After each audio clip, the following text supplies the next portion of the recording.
On November 20th, 1980, a crew of oil workers stood on a rig above the quiet, 10-foot deep waters of Lake Peigneur, Louisiana.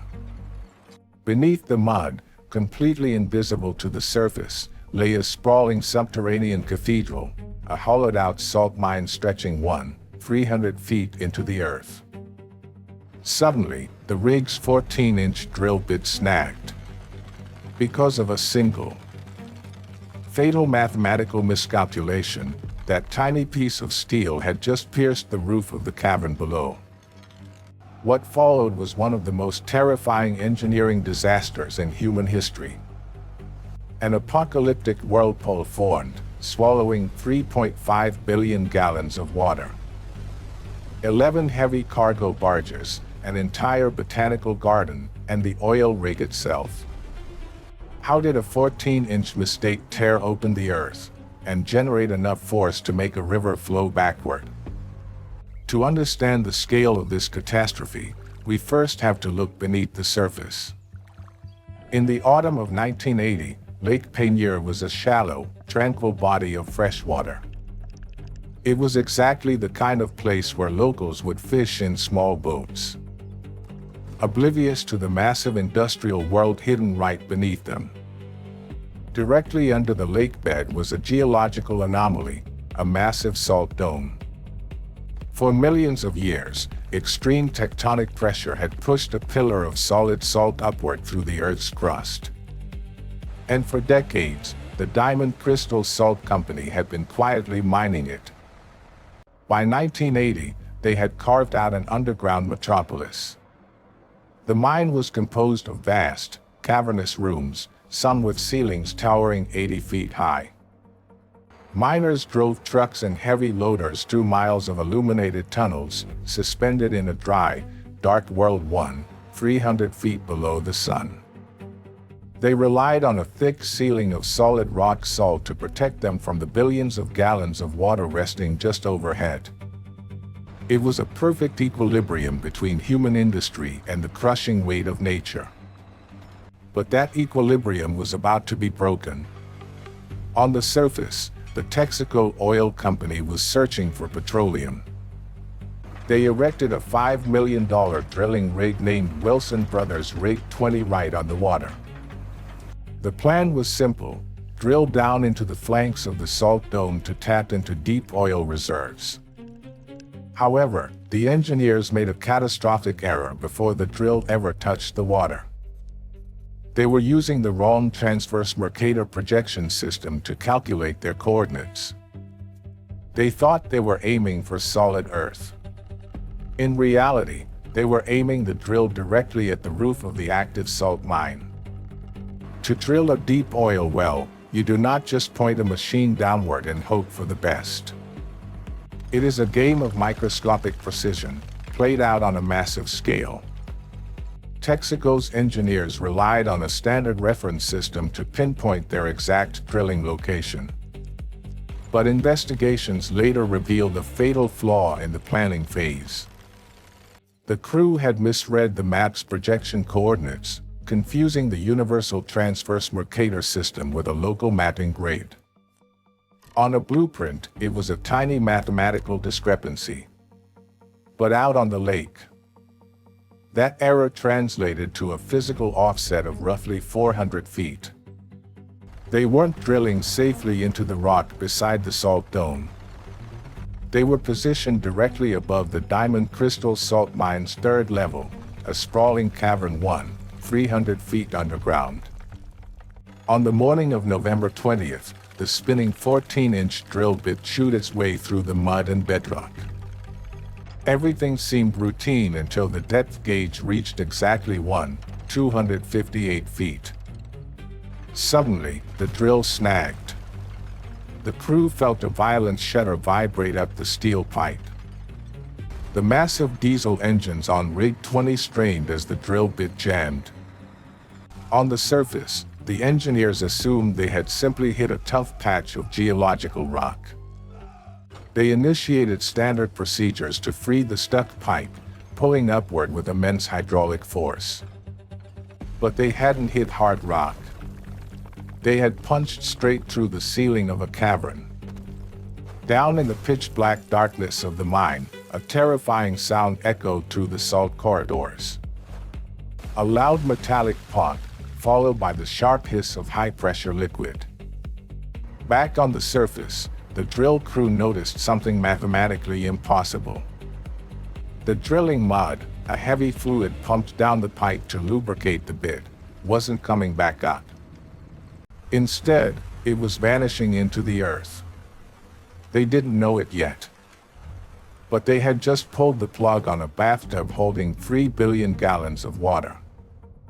And the drain was made of salt. On the surface of Lake Peigneur. The crew of Rig 20 scrambled to understand what was happening. Thousands of gallons of drilling mud had simply vanished into the earth. They pumped in more mud. They pumped in water. But nothing came back up.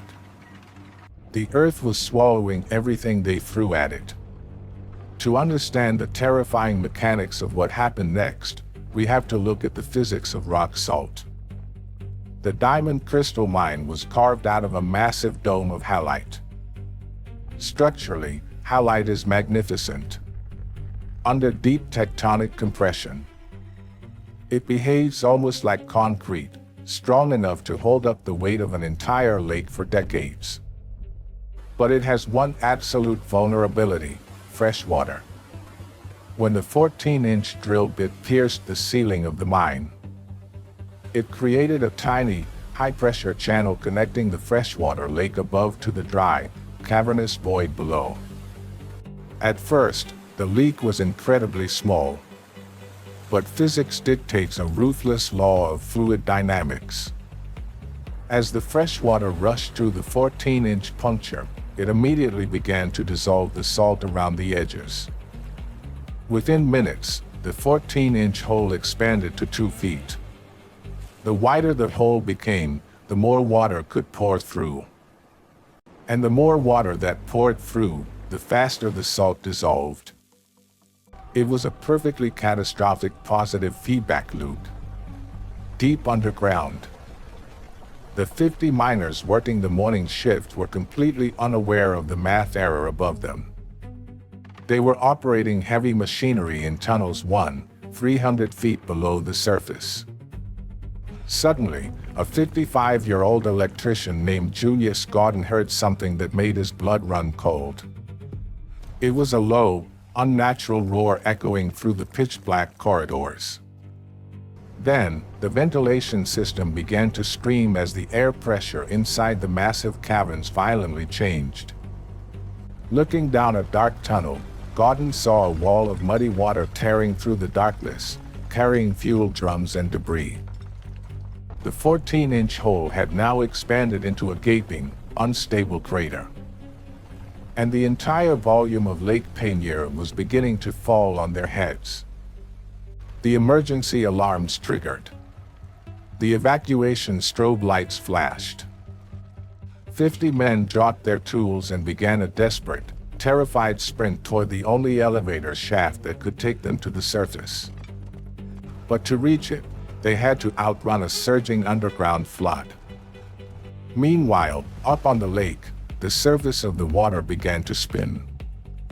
At first, it was just a slow rotation on the surface of Lake Peigneur. A small, muddy whirlpool forming right next to the drilling platform. But beneath the surface, the freshwater was carving out an absolute monster. The structural integrity of the diamond crystal mine was failing. The salt ceiling was collapsing in massive chunks. The original 14-inch puncture had now dissolved into a cavernous, unstable drain, hundreds of feet wide. The whirlpool rapidly accelerated. It grew from a small eddy into a streaming, quarter-mile-wide vortex. Sitting directly in the center of its path was Texaco Rig 20.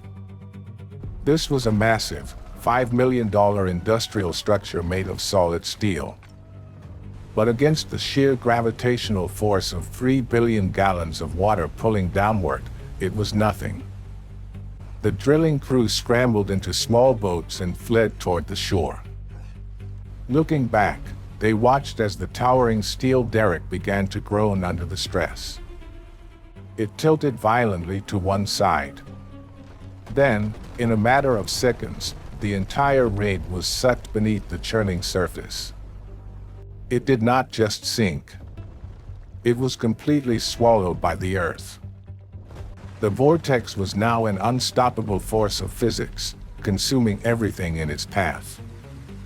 Along the shoreline, massive chunks of land sheared off and collapsed into the abyss. A local botanical garden, towering oak trees, and a parking lot vanished into the mud. Then, the whirlpool caught the cargo barges. 11 heavy steel barges, used for hauling excavated salt, were docked on the lake. One by one, the relentless current snapped their mooring lines. They were dragged into the center of the maelstrom, spinning like plastic bath toys, before being pulled vertically down into the crater. As millions of gallons of water crashed into the mine below, it displaced the air inside the tunnels. The violently rushing air was forced back up through the mine shafts, creating massive mud geysers that shot 400 feet into the sky. In less than 3 hours, a shallow, 10-foot-deep lake had been violently drained into the crust of the earth. But the catastrophe was not over, because nature abhors a vacuum.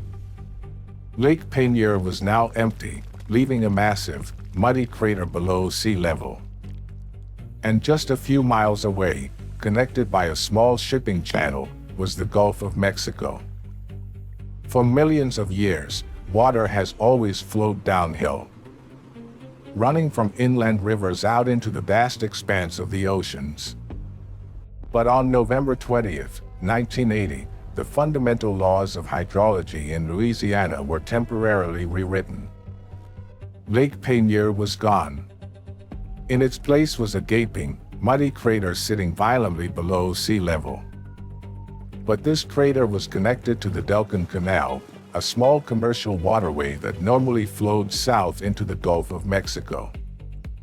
With the lake entirely drained, a massive pressure vacuum was created. The water in the canal stopped moving.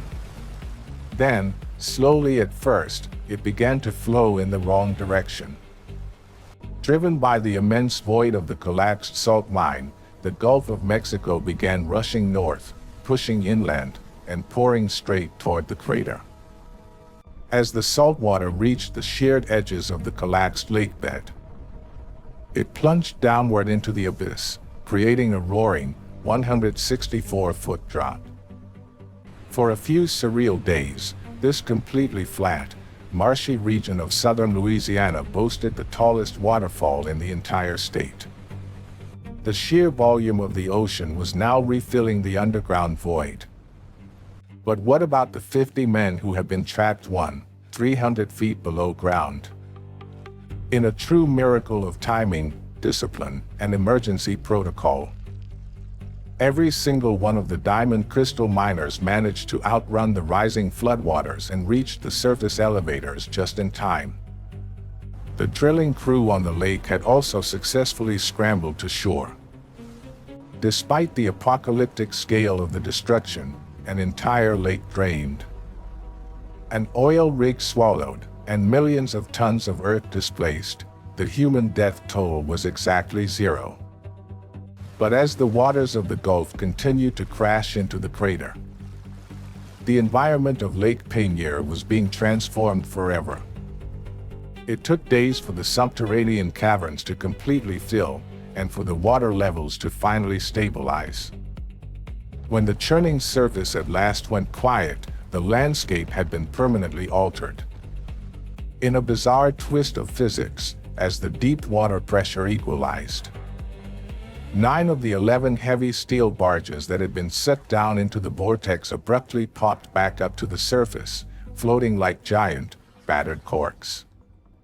But the lake below them would never be the same. Today, if you stand on the shores of Lake Peigneur, the water is perfectly calm. Fishermen cast their lines, and wildlife has returned to the banks. On the surface, it looks like a peaceful, ordinary Louisiana lake.